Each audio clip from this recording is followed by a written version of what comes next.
to welcome each and every one of you to this warrant officer appointment ceremony this morning. I think it's wonderful to have so many people here to share in this special event. But I'm especially glad that you family members were able to make it, because they couldn't have made it without you. Long before they ever thought about helicopters or becoming Army warrant officers, they had your love and your support and your encouragement to set high goals and to work hard to achieve them. So very shortly you'll be warrant officers. I want you to walk out of here, I want you to stand tall, be proud, be confident you're successful. What we have represented in this class is absolutely the best of the best that our nation has to offer. Gotta zoom in on them wings and look at all that brass. Jeez. Graduated. Mr. Aviator, sir. We are an aviator. Give me a warrant officer salute.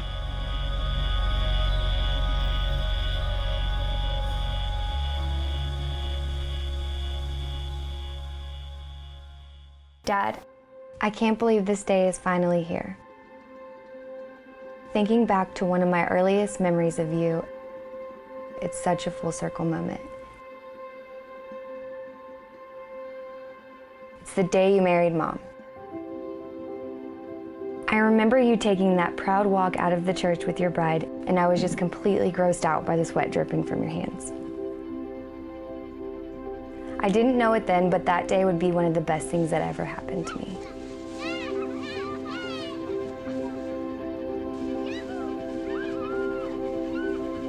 Thanks to you and Mom, we had what many would consider the perfect childhood.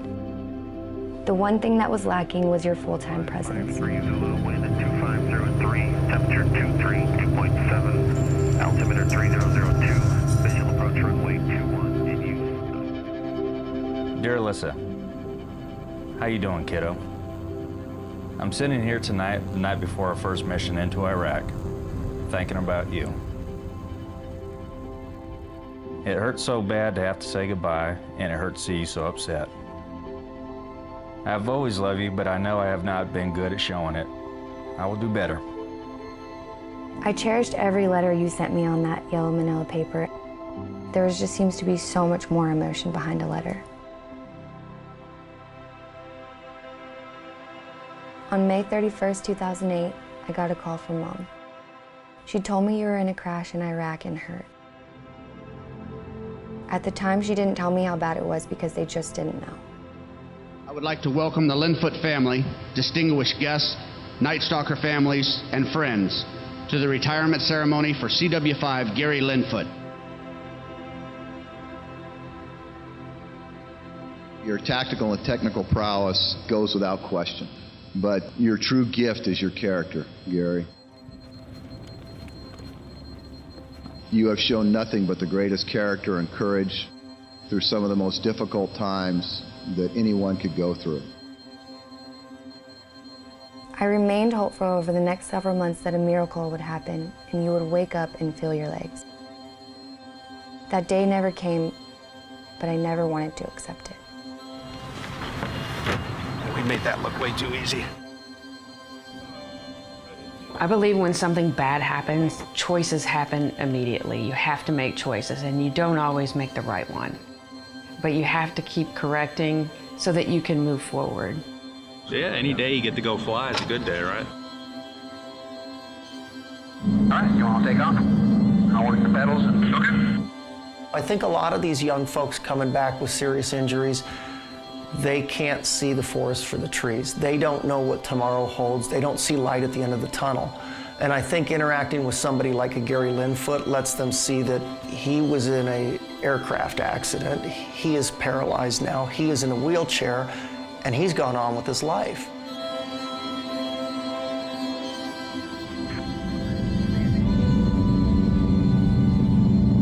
Thing flies like a dream. Comes right back, don't it?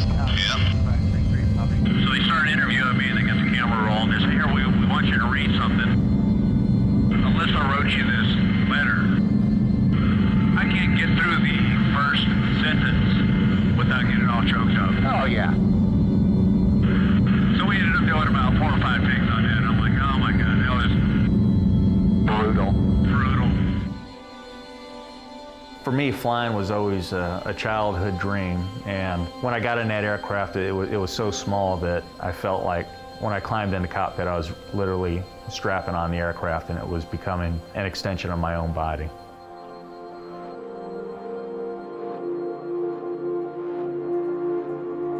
Then in 2012, I got a pixelated cell phone video from Mom. It was of you standing up, taking your first step since you were hurt over 4 years before.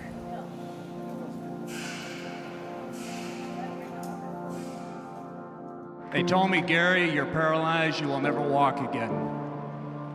Here I am standing. If standing and walking again could happen in such a short time, I knew the possibilities were endless for you.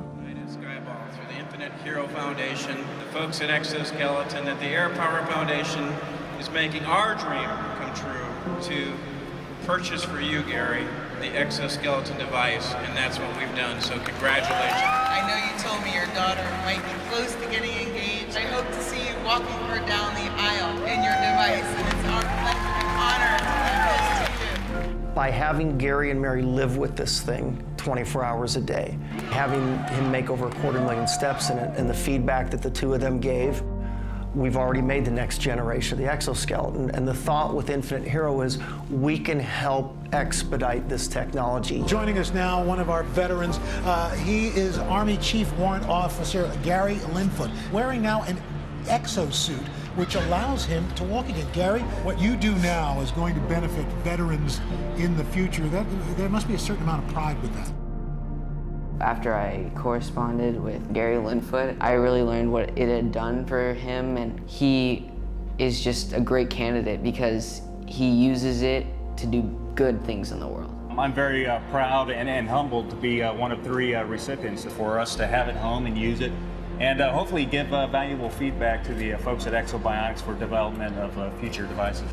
You know, it represents this first foray into making someone who can't walk again. And it's an affirmation of how hard he and his family have worked to overcome some really miserable pain. Ladies and gentlemen, for the first time in 7 years, Gary is going to stand up for the national anthem. Gary he's a veteran, he served our country. Now he's serving us again to help educate us on how these devices need to be designed to make that mobility option a reality for him. I have to say one thing. 8 years ago, when Gary's life was changed, our family's life was changed in many ways, and as each month went by, we discovered more things we'd lost. Well, I have to tell you, with the exoskeleton and Good Americans giving back, on October 29th of this year, Gary will walk our daughter down the aisle. The tears would not stop rolling down my face.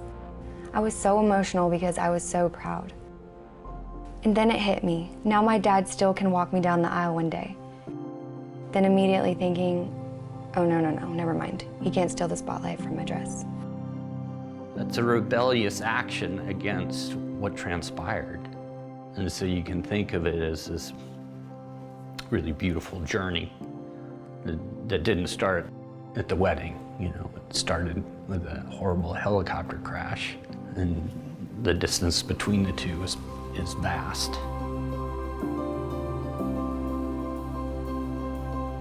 All kidding aside, today I'm getting married to my best friend, just like you married yours so many years ago.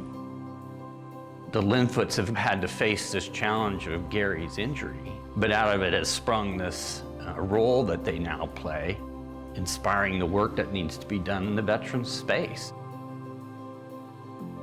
I'm so proud to have you by my side as we head down the aisle. Of all the walks we've taken, this will be our greatest.